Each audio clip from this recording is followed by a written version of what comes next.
Let's be honest for a second. Most women are told that if they want a man to chase them, they need to give him more. More attention, more affection, more reassurance, more effort. Be sweeter. Be more available.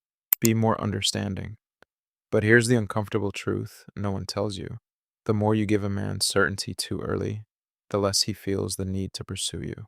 And today, I'm going to break down the one thing that, when removed, flips something deep inside a man's psychology and makes him chase you harder, without you begging, forcing, or pretending to be someone you're not.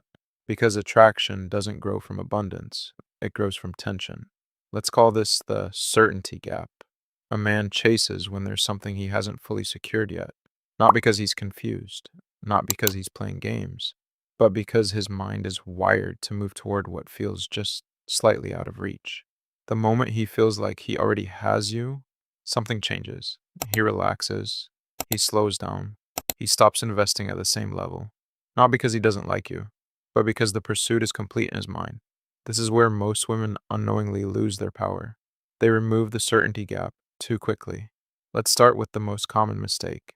You meet a guy, there's chemistry, things feel good, and within days, you're fully emotionally available, replying instantly, always ready to talk, always showing interest. From your perspective, you're being genuine. From his perspective, the challenge is gone.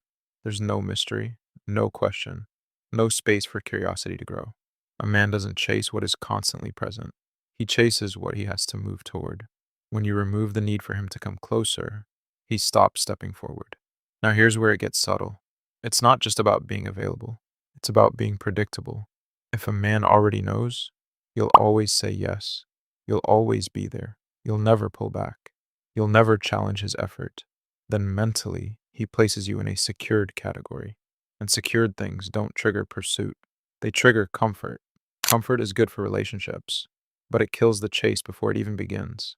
A man becomes most invested when he's still figuring you out, when he's asking himself, where do I stand with her? Does she feel the same? Am I doing enough?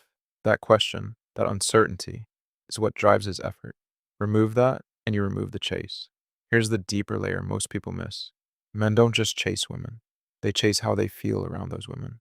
If a man gets constant validation from you, compliments, reassurance, emotional support, without earning it, he becomes full. And a full man doesn't hunt, he relaxes. But when validation is not freely given, when it comes in moments, when it feels earned, when it's not guaranteed, it becomes valuable. Now he starts thinking, I want more of that. And to get more, he has to step up. That's when effort increases. That's when pursuit begins. The shift most women need to make. This is not about playing games. This is about understanding emotional economics. If everything is always available, nothing feels valuable. When you remove constant access, when you stop over explaining, when you allow space instead of filling it, you create a natural pull, not manipulation, magnetism. A man doesn't chase because you ask him to.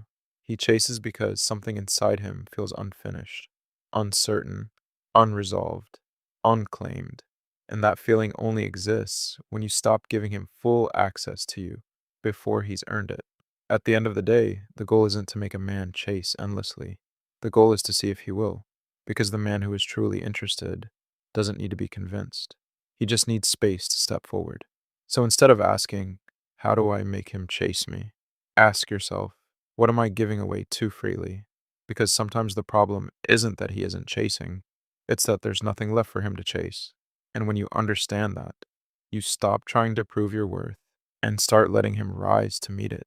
This is Love Talks Nation.